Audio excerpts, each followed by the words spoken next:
vindo. Houve um psicanalista húngaro chamado Ferenczi que desenvolveu uma ideia, uma hipótese, uma ideia, um conceito de que existe uma realidade na relação com os outros, que ele chamava de terceiro ponto de vista, que de forma bem resumida para a gente dá uma ideia de reciprocidade, a ideia justamente do amor recíproco, que não deve ser de forma nenhuma, segundo ele, interpretado como o egoísmo ou como altruísmo.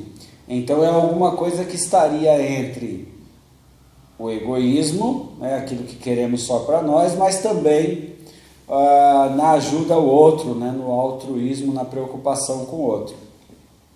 Seguindo essa ideia de Ferenczi, a gente pode pensar nessa reciprocidade, ou seja, algo que é, quando dado, correspondido. A ideia de reciprocidade tem a ver com isso. Eu amo e sou amado, ou eu odeio e sou odiado,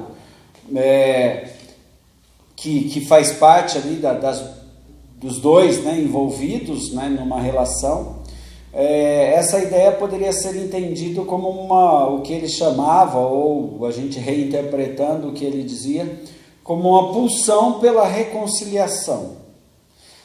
Ferenczi escreveu em seu diário, lá nos idos de 1930, somente a simpatia cura, a solidão leva à ruptura. A presença de alguém com quem podemos compartilhar e quem podemos comunicar alegria e dor, amor e compreensão é capaz de curar um trauma.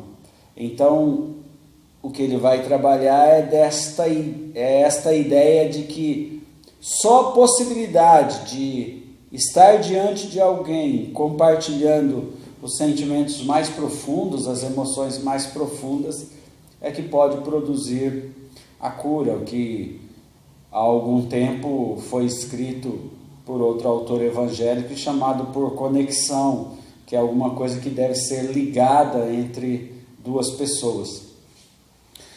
Desta forma, podemos pensar numa personalidade, na sua personalidade, na nossa personalidade, reorganizada, refeita ou curada, que é uma expressão muito forte, aqui nesse contexto que a gente está falando, porque emoções, elas não se curam da mesma forma que uma ferida se cura, que uma doença se cura, não entrando no mérito aqui da questão se Deus cura ou não, entendemos e cremos que pode fazê-lo sim, mas que emoções é um outro grau, um outro degrau, um outro âmbito dessa questão de cura.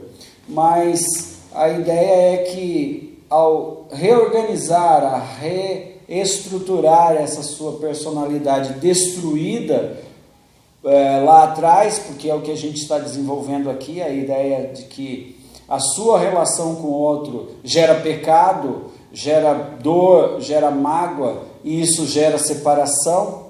Então, essa restauração, ou essa reconciliação é o que vai produzir essa cura, por assim dizer. E nós estamos trabalhando aqui já há algumas semanas com a história de José, o que, ao meu ver, modestamente, a história de José não fala sobre sonhos, não fala sobre interpretações de sonhos, não fala sobre provisões, sobre milagres, sobre comida, mas fala sobre essa pulsão por reconciliação com o outro, essa pulsão que habita o nosso ser. Nós vamos sempre na direção daquele que, de certa forma, nos magoou, ou nós o magoamos, ou nos magoamos mutuamente, porque as coisas nunca acontecem apenas e tão somente de um lado.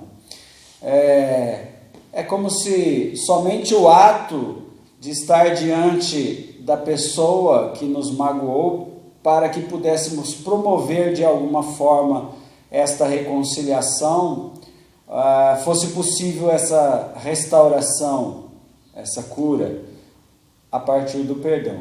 Se pensarmos em Jesus, e nesse aspecto todo da presença de Jesus entre nós, como a Bíblia relata, é exatamente isso, né? Houve uma mágoa original, a gente já viu isso em algum momento, né? Um pecado original, afasta esse relacionamento, essas duas pessoas, Deus e o homem, e somente a aproximação dessas duas pessoas é que pode promover a reconciliação, lá envolvendo sacrifício, envolvendo toda a questão que você já sabe do ponto de vista teológico, mas o fato é que Jesus veio e esteve diante daquele que, de certa forma, provocou o problema e a mágoa original. E José vem dessa dinâmica, ele tem um ciclo, uma história que muitos de nós temos, né? Família trágica, emoções desorganizadas, geram reações exageradas, impulsos, pecados, brigas, provocações, mágoas, distanciamento, destruição, e achamos que essa destruição, ou que essa destruição causada, né, pelo distanciamento, ela será minimizada. Então achamos que estar longe da pessoa que nós brigamos, ou que nós tivemos problema, isso de certa forma resolve as nossas questões. E a prática e a vida mostra que não, né? Inclusive a experiência de ouvir pessoas, de conversar com pessoas.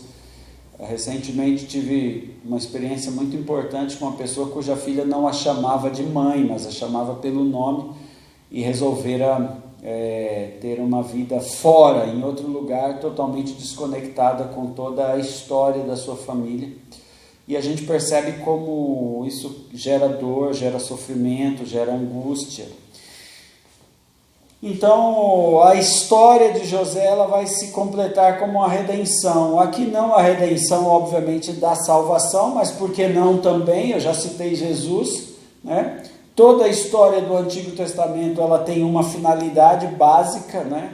Uma só, que é de alguma forma apontar para a história e a vida de Jesus e a ação de Jesus em nossa direção, e a nossa ação em direção a Jesus é um tipo, né, de Cristo, podemos dizer assim. Se a história não é vinculada a Jesus, se ela não traz uma ligação a Jesus, ela vai ser pouco aproveitada, na verdade, no Novo Testamento.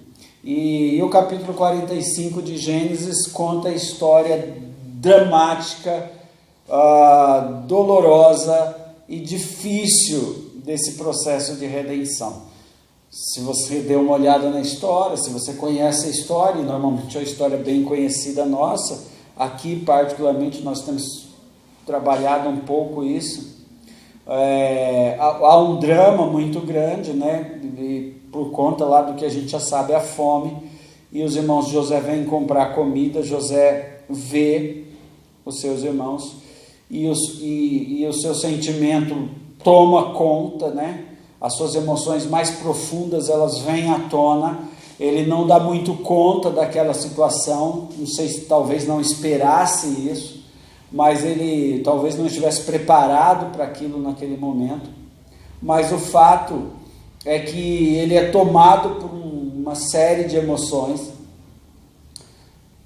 do passado que vem se apresentando naquele momento, e ele vai criando situações, vai recriminando seus irmãos, vai prendendo, vai chamando de ladrão, de espião, e vai exigindo uma espécie de um sequestro, né, de um resgate. Ele quer que o irmão mais novo dele, que ninguém sabe ainda quem é José, seja trazido ao Egito. E aí José, de uma certa forma, quer que o pai reviva aquela mágoa, quer que os irmãos revivam aquela dor.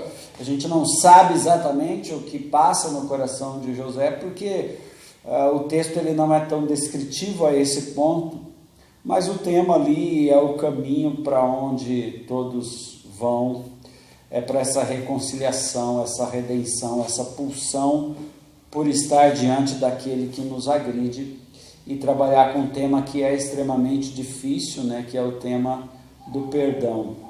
É um tema amplo, como a gente sempre fala, é um tema minimizado, na minha opinião, muito mal compreendido, né, por nós evangélicos, especialmente a ideia de perdoar e esquecer, que é clássica, né, desde que eu sou menino e ouço crente, pastores e professores de EBD, enfim, todo esse pessoal falar sobre perdão. As pessoas dizem que tem que esquecer e isso vira o verdadeiro inferno na nossa alma, porque nós não conseguimos esquecer a nossa história, porque na verdade nós nos lembramos de coisas que nos afetaram emocionalmente. É só você fazer um teste, né? As suas lembranças mais antigas, elas estão muito ligadas às suas experiências afetivas, emocionais, ligadas a você e aquilo do que você se lembra. Então, não há como esquecer, né? Além da falinha que eu sempre dou para vocês, de que, né, não pense numa banana, por exemplo, né? Ao dizer para você não pensar, imediatamente sua mente, seu cérebro organiza esse pensamento e você imagina, idealiza na sua cabeça o seu pensamento, o pensamento do objeto. Por quê? Porque para você esquecer é como se o seu cérebro, o seu interior perguntasse: você quer esquecer do quê? Eu quero esquecer que eu fui magoado, eu quero esquecer que meus irmãos me jogaram no poço, eu quero esquecer que eu fui vendido para o Egito, eu quero esquecer que meu pai era alcoólatra, eu quero esquecer que minha esposa me traiu, que meu marido me agredia, eu quero esquecer disso, e o ato de esquecer nos faz lembrar. Então, entre as coisas que o perdão vai nos ensinar aqui nessa história redentiva de José com o próximo, é que o perdão libera nós mesmos, né? Antes de liberar qualquer outra pessoa, antes de dizer para alguém vá em paz, é preciso dizer viva em paz, né? Esteja em paz. O perdão liberta nós mesmos, porque quando eu não perdoo, eu estou preso numa relação de ódio, de amargura, de frustração e por aí vai. Ao mesmo tempo que o perdão libera o outro da prisão da nossa alma, né? Como se nós estivéssemos presos num espaço com o nosso agressor. Então eu não consigo me livrar dele, porque a minha mágoa o mantém perto de mim. Ao mesmo tempo ele é objeto do meu ódio, ele é objeto da minha raiva, ele é objeto da minha indignação. Por mais que a gente diga que não, mas e a experiência de ouvir pessoas ao longo da história vai mostrando isso, né? E o perdão tem essa finalidade. Se você pensar e ler ali com cuidado a história de José e seus irmãos, eu disse isso na semana anterior, que os irmãos de José, eles vivem uma angústia muito profunda ao longo de 15 anos, com aquela sensação de que tudo que dá errado, tudo que foi ruim, a fome, a prisão, aí tudo que de ruim tinha a ver com uma espécie de castigo pessoal por conta da maldade que eles fizeram. Então aquele evento permanece, eles estão presos àquele evento. E na cabeça deles uma prisão ad infinito, uma prisão eterna, né? Uma prisão para a vida, porque o irmão morreu, então se morreu eu não posso resolver. E aí a vida segue e eles se encontram nessa situação e a gente conclui que o perdão não é justo, efetivamente. Em todos esses anos com a igreja, sempre ouvindo, lendo alguma coisa, é muito raro você achar uma definição de perdão que seja precisa, que seja ideal, mas a que eu adotei, a que eu prefiro, a que eu divulgo, né, a que eu concluí ser a melhor definição de perdão é justamente isso. Perdão é prejuízo. Perdão não é esquecer. Perdão não é fazer de conta que a mágoa não existe. Perdão é aceitar o prejuízo. É aceitar que eu investi alguma coisa e eu não tive o que eu esperava ter e isso me gerou um prejuízo e eu tenho que ficar no prejuízo. Perdão é dizer, eu não vou cobrar mais você pela dívida que eu entendo que você me deve. Eu aceito o meu prejuízo, eu aceito que não é possível reparar isso e não vou te cobrar mais. E por não te cobrar mais significa não jogar mais na cara dessa pessoa que realmente ela te deve. E esse é o exercício do perdão. Foi isso que José demorou a aprender aqui, e bem difícil de elaborar, porque o texto vai dando uma dramatização para aquele evento, ele vai ficando angustiado, ele vai ficando tenso, ele vai ficando estressado, ele sai, chora, e depois volta e elabora um plano, e quer de alguma forma punir os irmãos, e nesse meio tempo, lá em ali no capítulo 45, ele pede que todo mundo saia da sala, ele chora amargamente, ele chora copiosamente. O texto diz que todo o Egito ouviu que ele chorou, e eu não duvido, considerando que nós não tínhamos tanto barulho lá, né?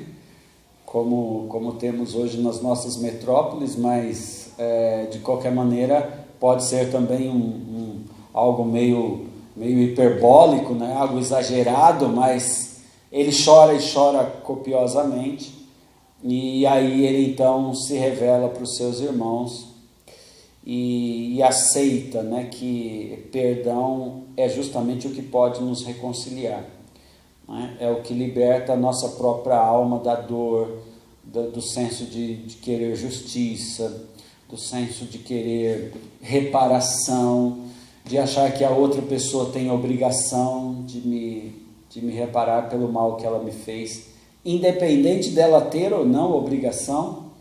Isso não é problema meu, isso não me diz respeito. Eu não posso conscientizar alguém a reparar alguma coisa que me fez de errado, alguma dívida, alguma mazela.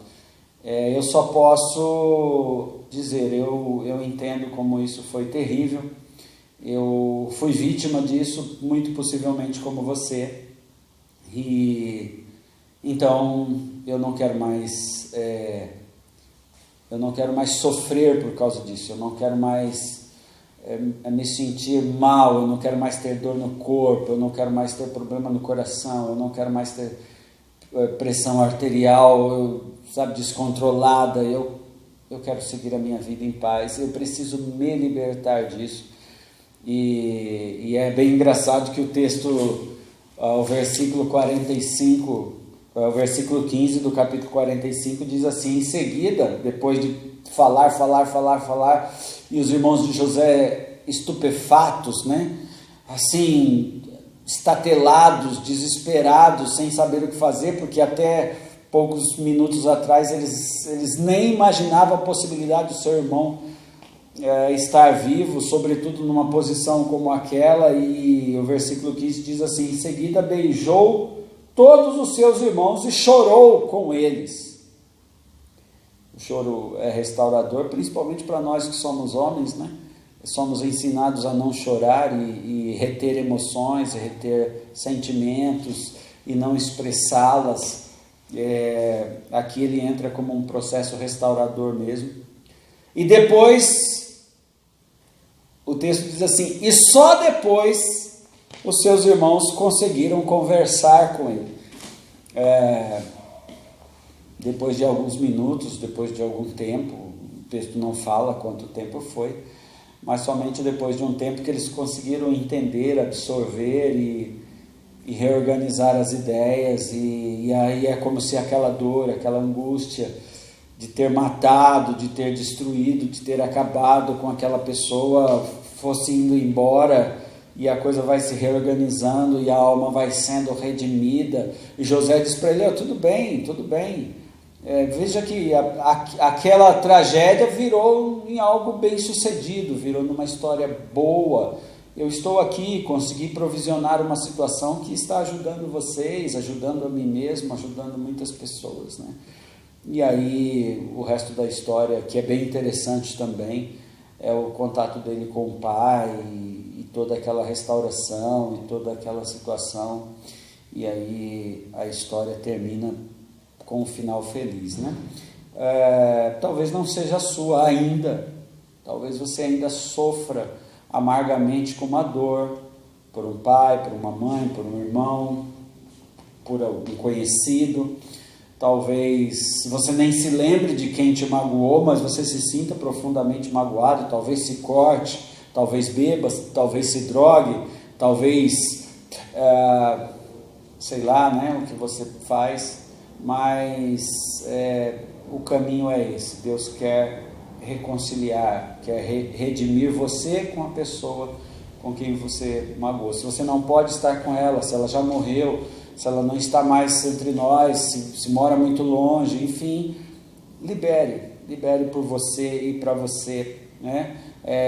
Reconcilie-se com o seu passado, com a sua história, reconcilie-se com a sua vida, né? Se reorganize em você mesmo e esteja disposto a viver um novo ciclo. Se você continuar lendo o texto, você vai ver que a história desse povo não foi feliz para sempre, como diz os contos de fada. Depois eles enfrentaram outros problemas, seus descendentes enfrentaram outros problemas, mas aí cada um dá conta da sua própria história, cada um dá conta dos seus próprios vínculos. Dê conta dos seus, né? O que Deus espera e o que Deus organiza sempre, ao meu ver, é que você esteja indo na direção daquele que te ofendeu de alguma forma. Faça isso e eu acredito que a sua alma será mais leve e a sua vida será mais livre. Tá bom? Deus abençoe você. Espero que você tenha entendido toda essa reflexão. Caso não, a gente sempre está à disposição para conversar, tá bom? Deus abençoe. Até breve.